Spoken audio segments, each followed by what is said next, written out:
Navigating life with my in-laws has become quite a challenge. They seem intent on moving into our newly acquired home and expecting me to cater to their every need. The irony is, as soon as I began to find success and make money, their demands escalated. It's disheartening to see one of my life's biggest dreams coming true, only to have it undermined in the most absurd way imaginable. Welcome to the chaos that is my life, courtesy of my dear in-laws. My wife Jackie and I have enjoyed 2 happy years of marriage. I work for a video game company and she's a college professor, and we've excelled in our respective careers. Since our early days together, we've demonstrated a shared commitment to building a future together. Call us fanciful or fast-paced, but our relationship has always been grounded in a shared vision. Our journey began with hypothetical talks about the future, which eventually materialized into a wedding and now a home of our own. The missing piece of our life plan involved securing a house, a crucial step before moving on to the next chapters, like pets and babies. We started in a modest rental, saving diligently to achieve our dream of owning a home in an ideal suburb. The prospect of having a space to call our own filled us with excitement. We took on extra jobs to make financial progress, which unfortunately led to less time together and strained our relationship. Despite the challenges, we persevered, scraped together the down payment, and secured a fantastic deal on a 4-bedroom house with a backyard, spacious kitchen, and 3 bathrooms. The house even came furnished, thanks to substantial gifts received after our wedding. This achievement marked not only a milestone for us as a couple, but also a triumph in the face of economic challenges. Our home symbolized the unbreakable bond we shared. The only remaining task was to complete the purchase of white goods, a relatively easier step given the generous gifts we received. Yet, as we reveled in our success, the intrusion of my in-laws threatened to overshadow our joy and complicate our happily ever after. We invested in essential appliances, including cleaning machines and an executive refrigerator, enabling us to weather the situation for a few months. The first night in our new home was a joyous celebration, marked by a mini party with our closest friends and family. However, the tone took a somber turn when my in-laws subtly hinted at their desire to come and live with us, an idea that now haunts my thoughts. Let me provide some context about my in-laws. Outwardly, they are individuals who consistently present a facade of laughter and contentment, appearing to be exemplary parents to the world. However, beneath this veneer lies a darker reality that Jackie, my wife, has shared with me. Her childhood was marked by physical abuse and mental punishment, with her parents instilling bizarre beliefs, such as considering cartoons as satanic, deeming colored clothes unsuitable for public wear, and asserting that candy caused cavities almost immediately. These were traumatically misleading messages for children. Jackie's brother, Joel, the family clown and the youngest sibling, faced rejection when he came out about 6 years ago, shortly after Jackie and I began dating. The parents did not handle his revelation well. I recall moments when Jackie seemed avoidant and irritable in the early stages of our relationship. I initially thought it was directed at me, but I later learned that these emotions were a result of family arguments involving Joel splashing onto her and their other brother. Despite Joel's relatively reserved nature, several disputes led to him leaving home. Initially, he sought refuge with a friend who offered support in dealing with his problems. However, after subsequent arguments, following the conflicts Joel had with Jackie and the other brother, he moved out, and to this day, his whereabouts remain unknown. Occasionally, he sends messages to Jackie and his siblings assuring them that he's fine, but he refrains from disclosing his location until his parents accept him. Regrettably, the older generation is steadfast in their refusal to embrace their son as he is, choosing to lose him rather than love him unconditionally. The question looms: do I want these individuals to be part of my son's life? Frankly, they're not even the type of people I wish to be associated with. Their pride in an old-school mindset clashes with my values. I refuse to be someone who lacks respect for others or, worse, pretends that everything is fine when it's not. Adding to my disdain, they now want to invade our home. They approached Jackie, And notably, I was excluded from that conversation. They didn't ask if they could move in. Instead, they issued it as a directive. Jackie's relationship with her parents is complicated. She doesn't want to be around them, yet she grapples with the belief that parents are parents and blood ties are unalterable.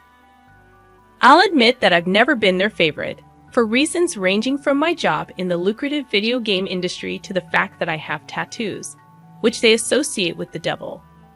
When I heard about their plan to move in, I adamantly said no. I urged Jackie to talk to them, but she insists she's tried, leaving me uncertain about how this situation will unfold. Fast forward to the present, and the scenario has become utterly bleak. My in-laws arrived with their car and suitcases, ready to move in. It's been a week since then, and conflicts have erupted. The primary issue revolves around their car, which they consistently leave in the garage, inconveniencing us. We must seek their permission to access our own truck when we need it. Despite being the ones who go out the least, they insist on keeping their car in the front for emergency exits. This ongoing clash has made the situation increasingly difficult. Yeah, I get it. It's understandable. But it's still incredibly annoying. They even made Jackie late for class because they left without the car and took the car keys with them, leaving us locked in.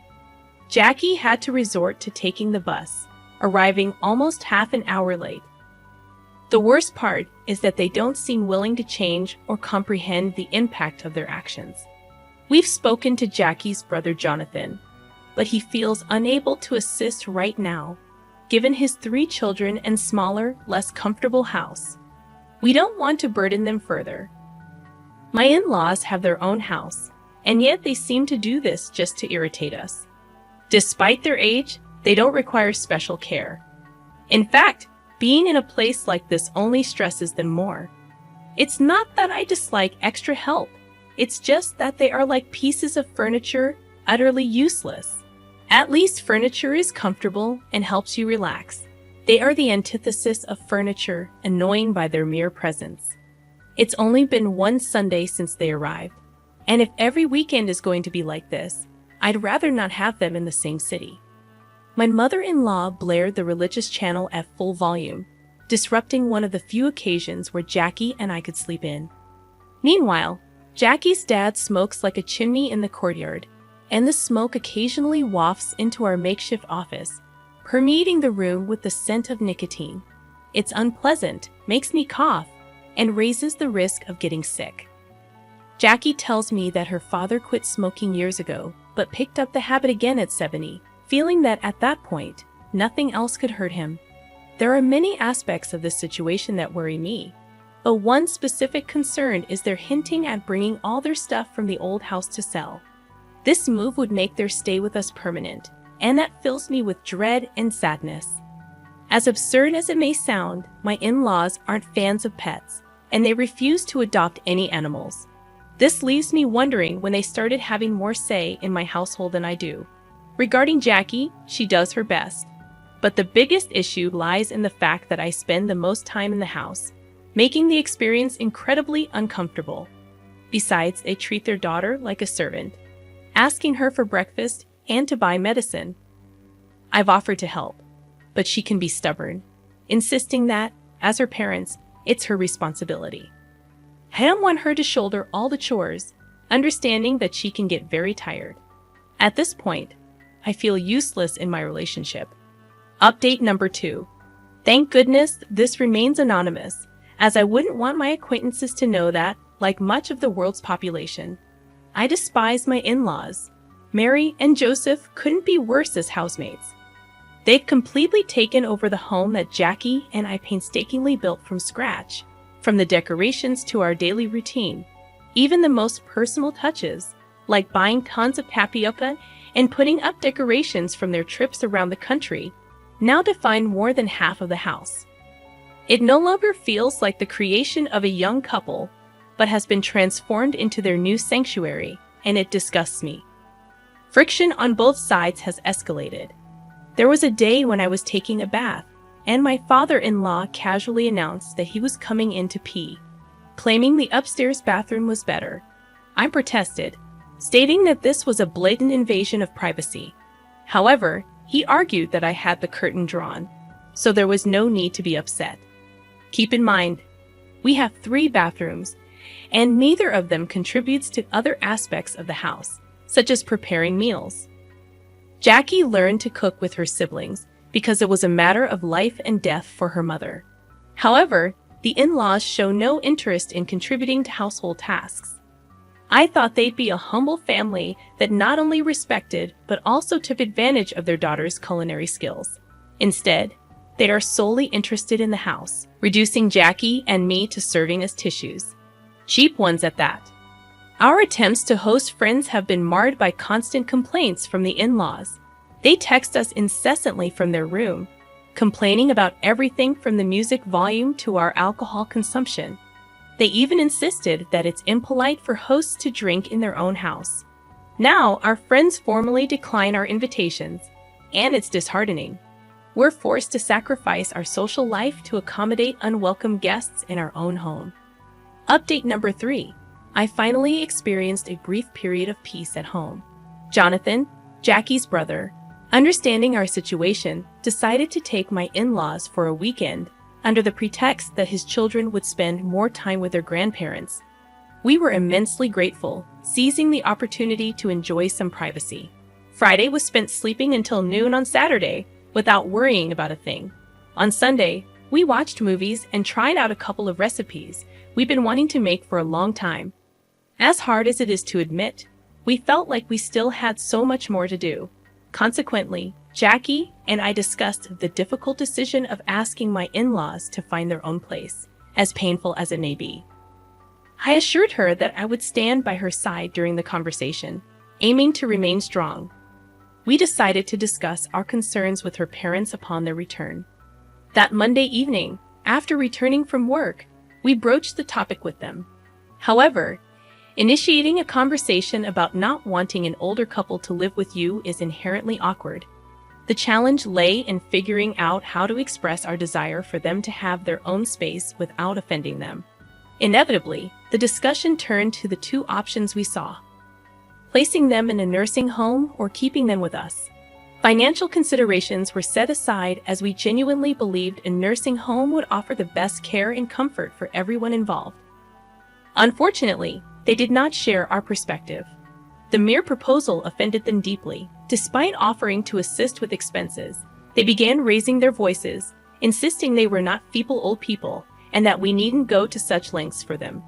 Feeling the tension rise, Jackie spoke up, stating, "To be honest, it's become somewhat complicated for us to keep the 2 of you in the house, not so much economically, but in terms of living together because we want and need to have our own space as a couple." Their reaction was loud and defensive. Unable to tolerate their shouting, I interjected, stating that we never wanted them in the house in the first place. They invited themselves. This struck a nerve, as they felt we saw them as useless burdens. In response, they scolded us, portraying themselves as victims. My father-in-law, refusing to yield, asserted that nobody would force him out of his own house. The situation escalated when he turned violent, threatening me due to our age difference. While I am not a violent person, the confrontation brought out the worst in me. Jackie intervened, calming us down and suggesting we discuss the matter in the morning. By then, I had reached my breaking point. I firmly asserted that there was no way they would stay at my place. The night concluded with them retreating to their room, upset, mirroring our own feelings. Strangely, it became a night of peace in the house, with both parties silently stewing in their thoughts. I even dreamt of evicting them on the spot, as crude as it may sound. I'm struggling to find an immediate solution to this ongoing conflict, but Jackie and I are in constant communication, brainstorming potential resolutions. Update number 4. I sensed that some readers might be anticipating a more intense turn in the story. And unfortunately, it did take a somber turn. Jackie had a significant argument with her parents, details of which she chose not to share with me. I was left in limbo for a couple of days. About a week ago, when their conversation concluded, I found Jackie crying as she packed a small bag, apologizing and explaining that she'd stay at Jonathan's for a few days. Just like that, my life vanished from our home to her brother's, leaving me alone with my in-laws for 2 whole days. No one addressed the situation with me during that time, and Jackie, through occasional messages, assured me she'd be back soon, enjoying time with her nephews. I tried to stay home as little as possible during this period, allowing ample time for reflection on what our next course of action should be. Despite my efforts, no clear plan emerged. When Jackie returned, she presented the final details of her master plan to rid ourselves of her parents. I won't delve into the specifics for now, but I'll emphasize that when someone messes with your spouse, even if they're her parents, forgiveness may not be on the table. Update number 5. It's been 3 long months since the last update, and the situation has left Jackie and me on edge.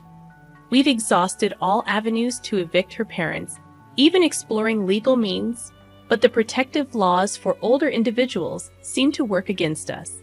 In an almost absurd twist, they attempted to take over the house, revealing documents that implied Jackie's consent, though she signed without understanding. We chose to remain silent at the time, but now, we've decided to show them no mercy. We've organized a plan to sell the house without informing them. It's painful that we can't even make it our own home, but it seems we may have to follow in the footsteps of Jackie's younger brother, Joel, and simply disappear from their lives. In our pursuit of happiness and peace, the realization struck that having my in-laws hovering over us, whispering negativity, was not conducive to a good life for anyone.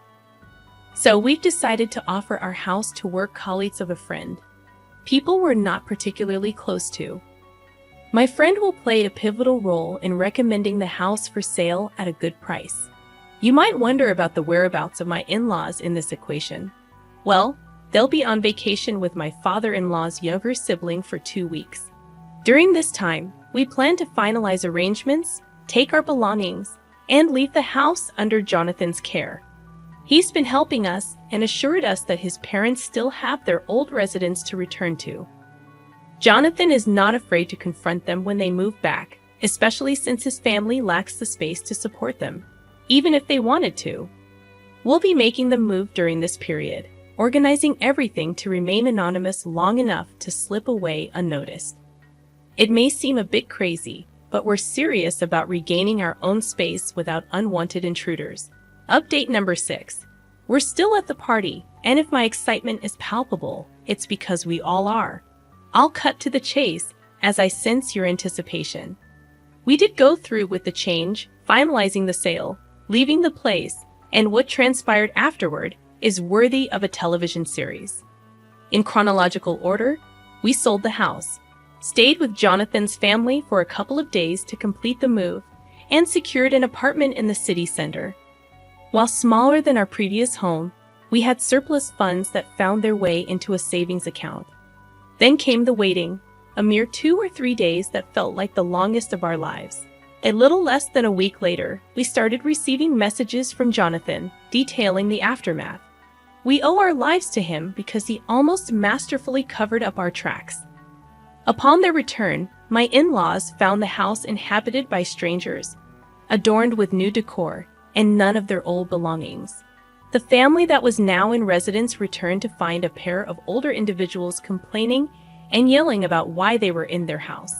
Instead of being bewildered, the family's reaction infuriated my in-laws. So, without hesitation, they dialed the police. While I wasn't privy to all the details, I knew it was a bitter situation. The elderly couple ended up spending a couple of nights at the police station as authorities tried to untangle the mess. What intrigued and somewhat troubled me was the conspicuous absence of our involvement in the elders' saga. The new owners reached out to us, but we insisted they relocate the elderly pair due to the potential legal ramifications of illegal trespassing, a demand they promptly fulfilled. Legal disputes ensued, and we closely followed the proceedings.